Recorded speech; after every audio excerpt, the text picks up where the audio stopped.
Good afternoon, everyone. I hope you had a good lunch. And you're energized to hear me talk. About water. About water and many other things. 30 minutes after they've eaten lunch, it's the right time to talk about water. Absolutely, and that's why I'm here on stage. Okay. I would say I would get you thirsty, but that would be wrong on this platform. If I put up pictures of how you looked in Royals, that would be quite a thirst trap. Now that we are done with the puns, let's start the interview. Okay, so Bhumi, the subject for today's evening is power of presence. So I want to first talk to you about your first film, which is Dum Laga Ke Haisha. Now, I personally cannot shake off the power of your presence in that film to everything you've done until now, and it's been 10 years that you've been in the industry. Tell me, how has the journey been?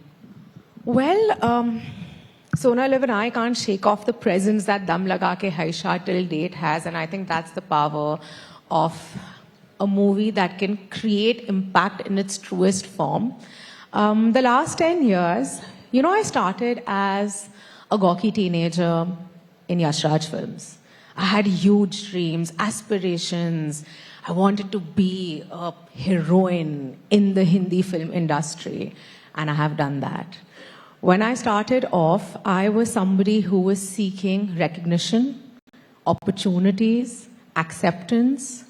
But I think today what I'm seeking is purpose and impact. I think that's how I've evolved as an actor. That's how I have evolved as an individual. A lot of that is because of the movies that I've done, starting with Dum Laga Ke Haisha, a film that changed my life completely, but also gave a lot of people voice on screen. A lot of people felt like they were seen, they were represented. And that's when I realized that cinema is such a powerful tool that I have. And how do I bring in advocacy into my art? Dum Laga Ke Haisha taught me that, and thus I had the journey that I had. Whether it was Toilet Ek Prem Katha, which was about women's dignity, or Sonchiriya about gender oppression, or Badhaai, though one of my most favorite films that spoke of LGBTQIA plus rights and representation, or Bhakshak, which spoke of ethical journalism, child rights, gender-based violence, or The Royals, where we celebrated women in powerful roles. And so for me, the last 10 years have been full of gratitude. I'm living my dream every moment of it. I wake up and I'm like, kaha ja rahi hu? Ek film set pe ja rahi hu. Bahut kam logon ke saath hi hota hai. Every opportunity that has come out of me being an actor is something that I hold very, very close to my heart. And I feel like this is just the beginning. I'm going to be doing this. I'm going to be working until I die.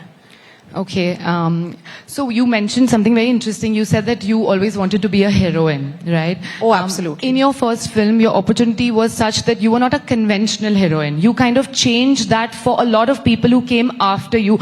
What gave you the courage to be who you were and still make your presence count? I think the courage came from the fact that growing up, when I told my peers or people around me that I want to act, I was made fun of.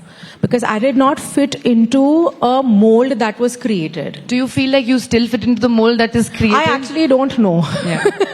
I don't have an answer to that. Because what I have also tried to do in my 10-year-long career is that I have tried to challenge every mold that I've created for myself. I'm constantly physically transforming. I'm constantly trying to challenge the status quo, and no amount of dissent is going to stop me from doing that. So coming back to my question, then what gives you the courage to just truly be who you are? It was all the no's that I heard growing up. So you're like, I want to challenge that. Absolutely. Every time, even till date, I hear a no, it gives me the fire ki ab to main karke dikhaungi, aap mujhe rok lo. If you can stop me, because it gives me a sense of a personal win. It might not matter to anybody else, but to me it's a very big deal that somebody who does not come from a film family, who only heard no's, who was made fun of because of the way I looked, ki ye heroine kaise ban sakti hai. Yeah. And I worked in the casting department of a beautiful film studio where I learned everything. Honestly, thank God that experience happened to me. But even in that journey, the women that I was looking for these lead parts, none of them looked like me. That's why Dum Laga Ke Haisha is a very transformational film. Obviously, it gave me an opportunity. It opened doors into what I wanted the rest of my life to be. But it also gave me a deep sense of self. And with every film that I do, I'm constantly seeking that sense of self. And I am the person that I am today is a sum total of all my film experiences because they've humbled me deeply and they have given me courage. Okay, so you'll have to agree with me that now what we're seeing is the new Bhumi, okay? The new Bhumi is everywhere. She's on global platforms, whether it's Harvard, whether it's Davos, whether it's in Geneva. You are on OTT, you're on interviews with top media platforms, you're on Ori's Reels, you are everywhere. After this initial attention that you got for your debut film, you've suddenly reclaimed this space once again. What's new with you? I think you've listed a bunch of things that are new with me that I wasn't really thinking of. But I think what's been very interesting for me in the last 2 years is, as you rightly said, I think I have had the courage to take my voice and things that I feel very passionately about onto larger rooms. I think I have found the courage to enter rooms that speak beyond cinema. I think that has been very, very new for me. And also, I have had a bit of a transformation because for the earlier part of my career, I was really abiding to rules that were set for me because of the kind of work that I did. And then suddenly I found my love for fashion, which became a very big form of self-expression for me. And everyone was like, "Arey, why is she trying so hard? But why does she have to do this? She's such a good actor. Why does she have to care about what she wears? Why shouldn't I? Like, why shouldn't I care about what I wear? Because it is a form of self-expression to me. It is my way of telling the world that I am going to be seen. And you cannot decide what I'm going to do. I think that's what's new for me. And a bit of that has carried on to the work also that I have done recently. I have also started a new chapter of my life, which is my entrepreneurial journey with a beverage brand that I have launched. Honestly, I'm very busy right now. You know, very interestingly, you spoke about fashion. Can we know what you're wearing today? Because I think it's so beautiful. It's a coming together of a little bit of bhakshak. It is. Like your jacket. So tell me what you're wearing. Who are you wearing? So I'll tell you, when I spoke to my stylist Manisha, I told her that, you know, in Dam Laga Ke Haisha and in Son Chiriya, again, a film that I love, I had worn a lot of these printed saris, and I was like, I somewhere want that motif to be into what I'm wearing today. And she came up with this archival piece from Annavella. I wanted to wear something that is very Indian in its heritage, and that's why this is what I've worn. And now, you know, I heard this interview that you did a while ago, and you were talking about, like, I'm so done doing tier 2, tier 3 city girls, and when am I going to be this tier 1 city girl? And of course, you've done that now. I want to know, what kind of an Indian woman do you most associate with? You know, as an actor, I miss heartland cinema. I think my heart is there, and you only realize that once you experiment, and I've experimented. I like playing characters that are away from me. That's the challenge. You know, every time I learn a new dialect, I go to a place जहाँ पे मतलब hotel भी नहीं है और वहाँ पे shoot करना बहुत मुश्किल है because वो experience मुझे जिंदगी सिखाते हैं. You know, when I play characters, and I loved what I've done recently. I love what I did in the Royals. I really enjoyed it because that girl was so close to who I am. I was experimenting with her wardrobe, dipping into my wardrobe to like pull out things. But I don't want to box myself as a type A or a type B. I'm everything. And I need to have the ability and I need to have the freedom to do whatever I want. Today I'm this, tomorrow I might not be this. And that is okay. That is okay, and that is okay for everyone. And especially women in this country, because you're at every stage of your life, you're told how you're supposed to be. And I think through your films, you've constantly tried to shake that off. Okay, now you've known to disappear into the roles that you do, not just, you know, character-wise, not just emotionally, but also physically. You've diluted yourself in the roles that you're doing. Then what does presence truly mean to you in front of the camera and outside the camera? Because I also know that there is this very spiritual side to you that is very focused on being present in the moment. I think a lot of my realization of what presence truly means has come from my spiritual journey. I think presence is about the kind of impact you can leave behind with what's happening today. Presence is about lending your voice to groups that might not really have somebody championing them. I think presence is about making sure, in my case, that my art has advocacy, that my art has activism. And you know, for a large part of my life, I ran away from that because actor hu, activist nahi hu. Time and again, I have heard that. But today, I have come to understand that at the core of it, for me, my impact is larger than just the movies that I do, and thus I've done the films that I do, and thus my work off screen resonates with the cinema that I do. So for me, presence is about being kind, presence is about being empathetic, presence is about empowering others, because that's the only way you can create impact. And I say it in the humblest way. Is it the way, you start looking one day, you wake up and that gives you the courage as a woman to truly voice your opinion and make your presence felt, or is it a mindset first approach? Listen, it's a mindset that you develop over years. I wasn't born with courage. I have been bullied in school. I am bullied till now. Women in general are trolled, matlab uski koi had nahi hoti hai. And you know what happens is that when a man is trolling you, bullying you, whatever, we are conditioned for it. Now we are used to it. But when women do it, you don't know how to deal with it. I don't know how to deal with it. So for me, I don't wake up with tons of courage. I find it within myself because I don't have an option. And then what is that anchor that kind of takes you back to feeling courageous? I think just my resilience and the fact that I am going to survive this. I have way too much drive and ambition in me. And there are times where, and especially because we live in the world of internet, of social media, there's a lot of opinion and noise that comes towards you.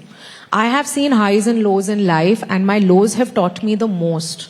My lows have taught me that I'm an extremely resilient person. You know, when the noise goes off, when there is silence, when you don't get that call on a Friday night, कि अरे आपकी picture ने पता नहीं क्या number बना दिए, when people are avoiding you because they don't know how to tell you that, you know, it's not done well, and especially when it's a film that has gotten critical acclaim, appreciation, credibility, and that doesn't do numbers, it breaks you, right? Yeah. And I've gone through that phase, and when in those moments when I was alone is when I realized that I am way beyond the films that I do or the roles that I do, because I have a voice that I want to extend, and I think that's what gives me the courage to survive. Okay. Also the fact that I love success.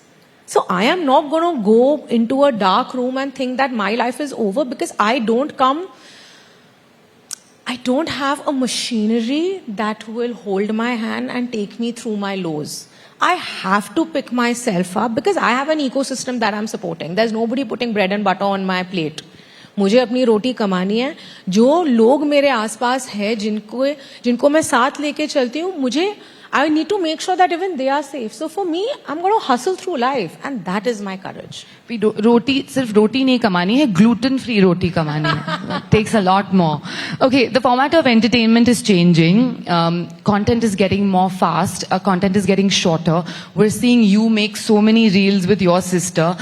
As a person, you're very deep and nuanced, and we can see that in the choices of your films. How are you coping with this new form of content that's constantly fleeting? I'm not coping. My team's coping for me, because honestly, I don't understand it. I think I've reached a phase in life where I'm like, what are these abbreviations? What is happening? What is a hook, and how do you stay trendy? I don't know. I think the only thing that keeps me going is be authentic. That has been my mantra since I started my film career as well, that I want to be extremely authentic. So if you see me with you spoke of Ori. If you see me in a reel with Ori, that's because I'm his friend. And I've been his friend for many, many years. Or if I'm doing something with my sister, maybe I'm making a beauty reel with my sister, that is because I love makeup. At times I feel like eating lipstick. Only women in this crowd would understand that. But okay, all of us have thought at least once in our life to bite into a lipstick. Right. Yeah. Okay, so more and more celebrities... Please continue. Okay, so more and more celebrities have launched their brand. Talking about lipsticks, from Deepika to Katrina, both have their beauty brands. Alia has a baby brand. You have a water brand. What inspired you to get into this space, and how are you going to create an impact in the water industry? So we are a beverage brand. We started with water because I felt a personal gap. I did not want to venture into plastic alternatives because that's where my want for a better packaging water brand started from. I have worked in the space of climate advocacy for many, many years now, and there's a lot of information that I was privy, that I had access to.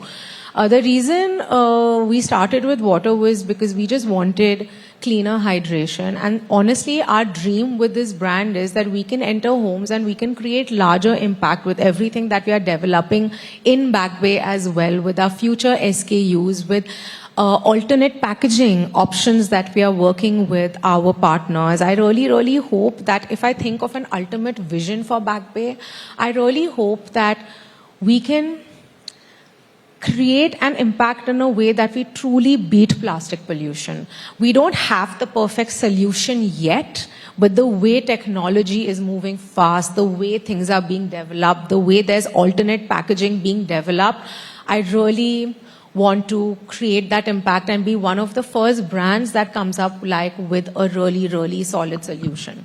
Okay, I've tried that water and I'd like to believe that I'm quite a water connoisseur to tell you that it tastes really nice. Okay, so now Bisleri has dominated the water market for a long time. Reliance recently announced like 3 days ago that they're coming up with a water brand which is really lowly priced, which as around 5 rupees for a bottle of water.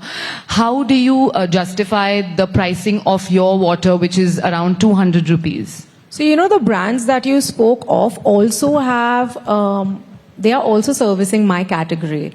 I won't speak of specific brands, but within the category that I am servicing, water starts actually at even 350 rupees for the same for the same quantity that I'm selling my water at. I don't want to justify the price in any way because I'm very clear about the TG that I'm servicing. The premium water category starts from 90 rupees and goes up to 800 rupees in India. And these are all international brands. So why can't we have a brand that's made in India doing the same at competitive prices? Fair. Okay. So Backbay feels like it's an extension of who you are as a person in terms of sustainability and hydration and all of that. What specifically inspired you to focus on this aspect of the food industry? I think as I kind of answered that in my in one of your earlier questions as well. It came from a need of a gap that I saw in the industry, because every time that I was at an airport, I was in a restaurant, I was at a hotel, I was only served water in plastic, and I don't want to drink out of plastic. The conversation around microplastic, Sonal, is very, very active today, and I am conscious of what I put into my body. If today all of us have a spoonful of plastic in our bodies, I wanted an alternate. Yes, there was glass available, but it's a lot more expensive and it is a logistical nightmare and it's not available everywhere easily. So for me, I wanted to create a product that's in between the highest variant of plastic, which is also selling at 90 rupees, which is berserk to me, and the cheapest variant of glass. And that's where we also kind of placed our product, where the packaging is concerned. We went ahead, we did get a bio cap. So that's why we've started a beverage company, because if you go and look at the stacks today, there is plastic everywhere. We are drinking out of juices. Our children are drinking nimbu pani out of like plastic. Do we even realize the impact it has on our health? We don't. And for the segment that has affordability, why aren't you going for better alternatives? Because you can make better choices. Fair. Okay, so you were working as an entrepreneur for Backbay. It was a lot of behind-the-scenes work. What happened to the heroine in you? How did you manage that? I have a very able co-founder in my sister, so she does a lot of heavy lifting. But I don't know. I at this point have no personal, professional life balance at all. It's zero. I'm working 22 hours a day. But I love it. I've always been a pressure junkie, and I'm really trying to build something that can, in the long run, have a larger impact. And the actor in me is never going to stop. I love the films that I do. But for me today, it's not about the number of films that I do. It's not a quantity game anymore as it was, because I thought that's the only way I can survive in the movies. For me today, it's all about quality for everything that comes out. You know, when I spoke to your sister Samiksha about this brand, I told her that Bhumi and you are doing to Backbay is what Hema Malini did with Kent water purifier. You all cannot be separated. Okay. I'll take that. I mean, Hema ji is a legend. Okay. So, can you? The time's up, but before I let you go, I want to know from you, what are the next 10 years looking for you? I think the next 10 years, I don't have an answer to that because I've never planned my life, but I do know that I am going to be in the movies. I am going to have a larger story with my entrepreneurial journey, and my voice for whatever I feel passionately about is not going to be dimmed. It's only going to keep getting stronger. Thank you, Bhumi. I wish you good luck with that.